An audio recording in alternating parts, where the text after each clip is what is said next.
நிகழ்ச்சியூடாக நிகழ்ச்சியினுடைய தலைப்பு பகுதியில் சந்தித்துக்கிறோம். தலைப்பு பகுதியில் இன்றைக்கு தலைப்பே எங்களுக்கு எங்களுடைய இந்த மண்ணினுடைய இன்றைக்கு எங்களுடைய மண்ணிலே உயிர் நீத்திருக்கக்கூடிய அந்த உறவுகளுக்கான அஞ்சலி மே 18 தொடர்பாகத்தான் இருக்க போகிறது. இந்த நாளில் தான் இந்த மண்ணிலே எங்கள் உரிமைகளை எங்களுக்கு திருப்பிக் கொடுங்கள் என்று ஒரு கேள்வி கேட்டதற்காக எம்மில் பலர் நிர்வாணப்படுத்தப்பட்டோம், எம்மில் பலர் காணாமலாக்கப்பட்டோம், எம்மில் பலர் கொத்து கொத்தாக கொல்லப்பட்டோம். இந்த நாள் மறக்க முடியாத நாளாக, கரைபடிந்த நாளாக இருந்து கொண்டிருக்கிறது.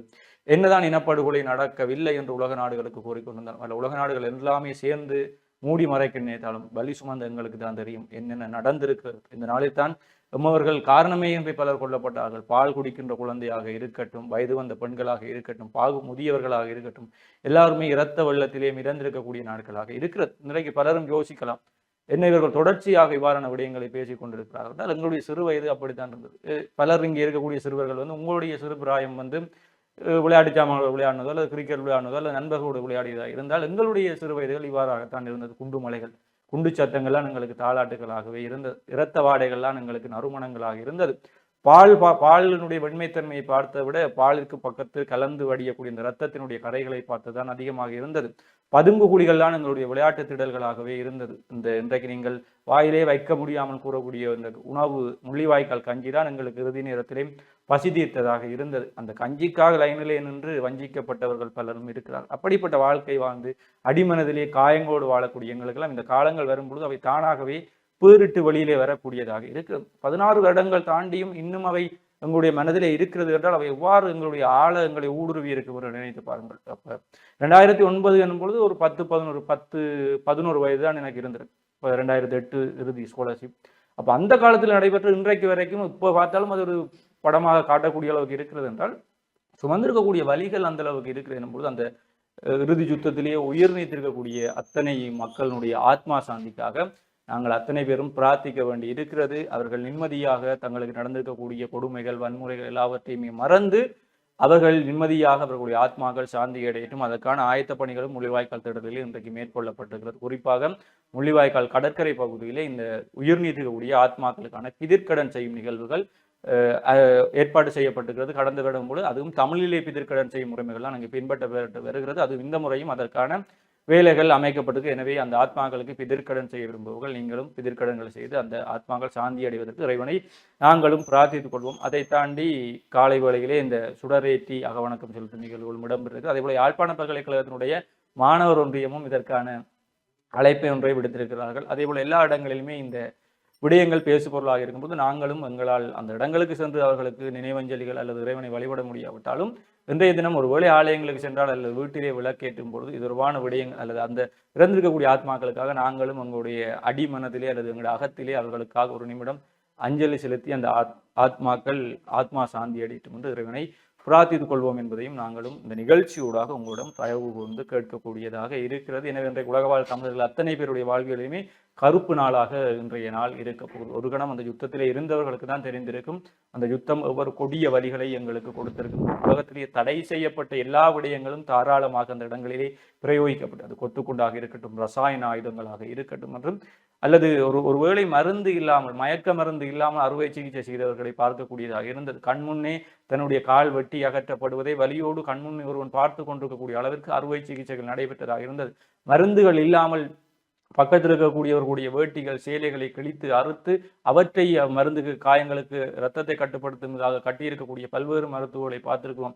எதுவுமே வேண்டாம், பொன் பொருள் எதுவுமே வேண்டாம், உயிர் மாத்திரம் போதும் என்று ஓடி வந்தவர்களை நாங்கள் நிறைய இடங்களிலே பார்த்துக்கிறோம். எல்லா இடங்களிலுமே கந்தக புகைகள் சூழ்ந்திருந்தது. கந்தகம் தான் எங்களுடைய நாசி நாளம் எல்லா இடத்திலுமே காணப்பட்டது.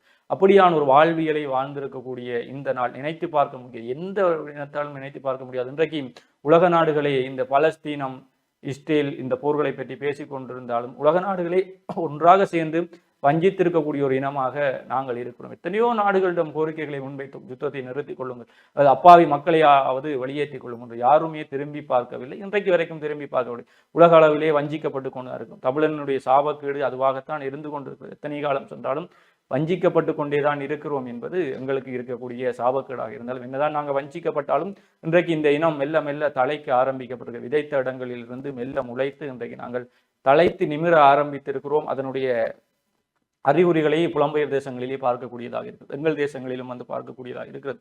எப்படித்தான் நாங்கள் தலைத்து சென்றாலும் இந்த வரலாறுகள் இந்த வழிகளை அடுத்த சந்ததிக்கு கடத்தாதவரை இந்த கஷ்டங்கள் குடும்ப கஷ்டத்தை எவ்வாறு ஒரு பிள்ளைக்கு கூறி வளர்க்க வேண்டும், அப்பொழுதுதான் அவன் குடும்ப கஷ்டத்தை உணர்ந்து வருவான் என்பது போல எங்களுடைய இனம்பட்ட வழிகளை கூறி வந்தால்தான் அடுத்து அவன் வளரக்கூடியவன் இந்த இனத்திற்காக வளரக்கூடியவனாக இருப்பான். எனவே முள்ளிவாய்க்காலங்கள் அத்தனை பேருக்கும் ஒரு தகுந்த பாடமாகவும் அடுத்த சந்ததி விருட்சமாக தங்களுடைய திறமைகள் கல்வியால் தங்களுடைய ஆற்றல்களால் வளர்ந்து இந்த இனத்தினுடைய பெருமைகளை வழிகளை கூறுவதற்கான ஒரு அடையாளமாகவும் மாறட்டும் என்பதை கூறிக்கொள்கிறோம். நிச்சயமாகத்தான். உண்மையில் உணர்வு பூர்வமாக சில விடயங்களை நாங்கள் தெரிவிக்கின்ற பொழுது அது இந்த சமுதாயத்தில் நாங்கள் முன்வைக்கக்கூடிய ஒவ்வொரு விடயங்களும் இந்த சமுதாயத்தில் எப்படி ஆழமாகவும் அகலமாகவும் தாக்கம் செலுத்தும் அப்படி என்பது நாங்கள் எல்லாருமே அறிந்த ஒரு விடயம். அதிலும் குறிப்பாக இன்றைய நாளில் முள்ளிவாய்க்காலில் உயிர் நீத்திருக்கக்கூடிய அத்தனை உறவுகளுக்காகவும் நாங்கள் செய்யக்கூடிய அந்த நினைவேந்தல் நிகழ்வானது நந்திக்கடலின் ஆர்ப்பரிப்புக்கு கூட ஒரு அமைதியை கொடுக்கக்கூடிய ஒன்றாக இருக்கும். கொதித்தெழுந்திருக்கக்கூடியது கொதித்து கொண்டிருந்தது அந்த நந்திக்கடலின் அலைகள் மட்டுமல்ல, அங்கிருந்த அத்தனை தமிழர்களுடைய இரத்தமாகவும் தான் இருக்கிறது. இந்த இடத்தில் குறிப்பாக நான் ஒரு விடயத்தை கூற வேண்டும் என்று சொன்னால், யாழ்ப்பாண பல்கலைக்கழக சமுதாயத்திற்கும் யாழ்ப்பாண பல்கலைக்கழக மாணவர் ஒன்றியத்திற்கும் அங்கிருக்கக்கூடிய ஒவ்வொரு மாணவர்களுக்கும் நாங்கள் நன்றிகளை தெரிவிக்க வேண்டும். காரணம், இந்த வரலாறுகளை கடத்துதல் அப்படி என்ற ஒரு விடயத்தின் அடிப்படை இன்று தமிழ் மக்கள் செய்திருக்கக்கூடிய ஒரு மிகப்பெரிய விடயமாக நான் தமிழ் மக்களுக்கு இனி வரக்கூடிய எதிர்கால சந்ததிக்கு செய்திருக்கக்கூடிய ஒரு மிக முக்கியமான பங்காக இந்த வரலாறுகளை கடத்துதல் அப்படி என்பதில் யாழ்ப்பாண பல்கலைக்கழகத்தினுடைய மாணவர் ஒன்றியம் சரியான பாதையில் பயணித்துக் கொண்டிருக்கிறது. இந்த விடயத்தில் அப்படி என்பது உண்மையில் ஒட்டுமொத்த தமிழ் சமுதாயம் சார்பாகவும் நாங்கள் அவர்களுக்கும் நன்றி தெரிவிக்க வேண்டிய ஒரு கடமை எங்களுக்கு இருக்கிறது. காரணம், நேற்று அங்கு சென்று அந்த கண்காட்சி, அது கண்காட்சி இல்லை, அது எங்களுடைய வரலாறுகளும் எங்களுடைய சோகங்களும் தமிழ் மக்கள் நாங்கள் இன்றைக்கு இப்படியான ஒரு அமைதியான சூழலில் வாழ்ந்து கொண்டிருக்கிறோம் அப்படின்னு சொன்னால் எத்தனை உயிர் தியாகங்கள் எங்களுக்காக நடந்திருக்கிறது, எத்தனை பேர் உணர்வுகளுடன் இனி வரக்கூடிய சந்ததி நிம்மதியாக வாழ வேண்டும் என்பதற்கான பொறுப்புகளை ஏற்று தங்களுடைய உயிர்களை தியாகம் செய்திருக்கிறார்கள் அப்படி என்பதை அங்கு சென்றால் தான் தெரியும். அது இன அழிப்பு அப்படி என்பது வெறும் வாழ்ந்து கொண்டிருப்பவர்களை அழித்தது கிடையாது, வயிற்றில் இருக்கக்கூடிய கருக்களை கூட அடித்திருக்கிறார்கள் அப்படி என்பது உண்மையில் வேதனைக்குரிய ஒரு விடயம். நாங்கள் எல்லாருமே ஒரு பொறுப்புகளோடு பிறந்திருக்கிறோம். எங்களால் எதையும் செய்ய முடியாவிட்டாலும் எங்களுக்கு இருக்கக்கூடிய மிகப்பெரிய ஆயுதமாக இருக்கக்கூடிய இந்த கல்வி என்ற ஒரு ஆயுதத்தில் எங்களுக்கான பொறுப்புகளை விட்டு சென்றிருப்பவர்களுக்கு பதில் கூற வேண்டிய பாரிய பொறுப்புகள் எங்களிடம் இருக்கிறது என்பதை இந்த சமுதாயம் உணர்ந்து செல்ல வேண்டும். இப்படியான விடயங்களை பார்க்கிற பொழுதும் அந்த வரலாறுகளையும் அந்த புகைப்படங்கள் எங்களால் எல்லாம் புகைப்படங்களால் தான் பார்க்கக்கூடிய சூழ்நிலை இருக்கிறது. நாங்கள் அனுபவிக்கவில்லை.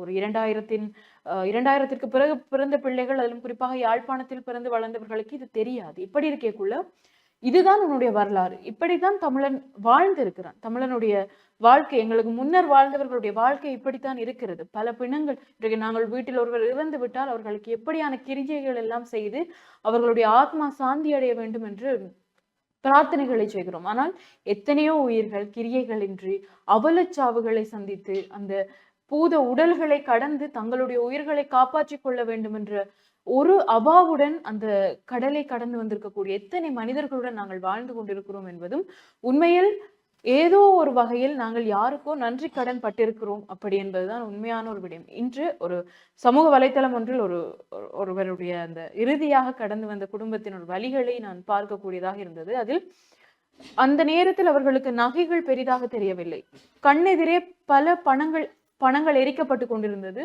பணங்கள் வீதிகளில் வீசப்பட்டிருந்தது. ஆனால் அந்த பணத்தின் மீதும் ஆசை வரவில்லை, கொத்து கொத்தாக கிடந்த தங்கங்கள் மீதும் ஆசை வரவில்லை. தாங்கள் கடந்து வந்ததெல்லாம் தங்களுடன் பழகிய தங்களுடன் விளையாடிய உறவினர்களதும் சகோதரர்களதும் தங்கள் நண்பர்களினதும் சடலங்களை தான் என்பது என்ற வழி அவர்கள் குறிப்பிட்டிருந்தார்கள். உணவிற்காக நாங்கள் அன்று ஏங்கி இருந்திருக்கிறோம். ஒரு வாய் பருக்கை கூட எங்களுக்கு கிடைத்து விடாதா என்ற ஏக்கம் அன்று எங்களுக்கு இருந்தது. ஆனால் இன்று பல வகையான ருசியான உணவுகள் எங்களுக்கு முன் வைக்கப்பட்டிருந்தாலும் அன்று நாங்கள் அந்த ஏங்கிய உணவிற்கான தாகமும் பசியும் இன்னும் வரை அடங்கவில்லை என்று கூறியிருந்தார்கள். அது மட்டுமல்லாமல் இற்றை வரை தன் சோற்றிலிருந்து ஒரு பருக்கையை தான் வீணாக்குவதில்லை அப்படி என்ற ஒரு விடயத்தையும் கூறியிருந்தார்கள். குறிப்பாக அன்று அந்த பசிக்காக ஏங்கிய அந்த மனிதர்கள் இன்றும் அந்த உணவை வீணடிக்கவில்லை அப்படின்னு அவர்கள் தெரிவிப்பது அன்று நாள் அவர்களுக்கு நடந்த தாக்கம் இற்றை வரை எப்படி இருந்திருக்கிறது என்ற ஒரு விடயத்தை நாங்கள் யோசிக்க வேண்டும் அப்படி என்பதுதான் கூற வேண்டிய ஒன்றாக இருக்கிறது. குறிப்பாக தமிழ் மக்கள் அப்படி என்று சொன்னாலே எங்களுக்கு இன்றைக்கு பலர் எங்களுடைய வலிகளையும் வேதனைகளையும் வைத்து அரசியல் செய்து கொண்டிருக்கிறார்கள். அதிலும் ஈழத்தமிழ் மக்களுடைய வேதனைகளும் வலிகளும் எப்பொழுதும் அரசியலாக்கப்பட்டு கொண்டுதான் இருக்கிறது. நாங்கள் எதை கூற வேண்டும் என்று உண்மையில் யோசித்து செய்ய வேண்டிய சூழ்நிலையில் இருக்கிறோம். ஆனாலும் நினைவேந்துங்களா, கோயில்களுக்கு சென்று இறந்தவர்களை நினைவேந்தி கொள்ளுங்கள். அதுதான் எங்களுக்கு தேவையான ஒரு விடயமாக இருக்கிறது.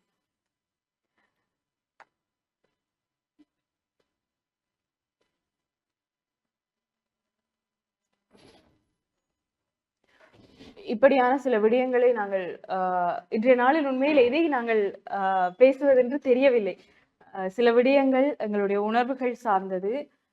எங்களுக்கான சில விடயங்களை தமிழ் மக்களாக நீங்களும் இன்றைய நாளில் எங்களுக்காக உயிர் நீத்திருக்கக்கூடியவர்களுக்காக நாங்கள் ஒரு முறை நினைவேந்தி கொள்ளுவோம் அப்படி என்பதுதான் நாங்கள் இன்று தலைப்பு பகுதியில் சொல்லக்கூடிய ஒரு விஷயமாக இருக்குது. நிச்சயமா இந்த விடயங்களையும் கூறிக்கொண்டு இந்த வள்ளுவர் கூறியது கூட ஆற்றாது அழுத கண்ணீர் என்று கூறுவார். நாங்கள் ஆற்றாது அழுத கண்ணீர் இவர்களை ஒரு நாள் வாட்டாமல் விடாது. அதுக்கான அனுபவ இதத்தை நாங்கள் நிறைய இடத்திலே பார்த்துருக்கிறோம். அதே போல வைரமுத்து எழுதிய போல எந்த யுகத்தில் யுத்தம் இல்லை, எந்த யுகத்தில் இழப்புகள் இல்லை, அந்த யுகத்தை உரமாக்கு, நீ அடுத்த யுகத்தை உருவாக்கு என்று கூறிக்கொண்டு நாங்களும் அடுத்த யுகத்திற்கு தயாராகுவோம். ஒரே ஒரு விடயம் மாத்திரம் நாங்கள் சொல்லிக்கொண்டு நிறைவேற்றுகிறோம். இந்த இழப்புகளை சந்தித்து விடுங்கள், இனியும் அதையேன் பேசிக் கொண்டிருக்கிறீர்கள் என்று கூறக்கூடியவர்களுக்கு ஒரே ஒரு விடயம் தான் நாங்கள் கூறுவோம். கண்முன்னே எங்கள் அக்கா தங்கைகள் அழிக்கப்பட்டதை நாங்கள் மறக்க இயலுமா சொல்லுங்கள். அண்மையை கூட இந்த ஊர்திகளிலே பயணித்துக்கூடிய புகைப்படங்களை பார்த்து கண்ணீர் விடுக்கக்கூடிய அந்த தந்தையினுடைய கண்ணீரை எங்களால் அளிக்க முடியுமா கூறுங்கள். வலி சுமந்த மண், எந்த மண்ணில் கால் வைத்தாலும் அந்த மண் எங்களுக்கு வலியை திருப்பி தரும் என்பது அவற்றையெல்லாம் மறக்க முடியாது. தயவு செய்து மறவுங்கள் என்று மாத்திரம் எங்களிடம் கூறாதீர்கள் என்று கூறிக்கொண்டும் இறந்தவர்களுக்காக ஒரு நிமிடமாவது ஒதுக்கி இந்த தினத்திலே பிரார்த்தனைகளை மேற்கொள்வோம் என்று கூறிக்கொண்டு நாங்களும் உங்களிடமிருந்து விடைபெற்று செல்கிறோம். மற்றும் ஒரு நிகழ்ச்சியில் உங்களை சந்திக்கும் முறை உங்களிடமிருந்து விடைபெற்று செல்லும் நான் என்று உங்களின் கரிகரன் மற்றும் நன்றி நேயர்களே.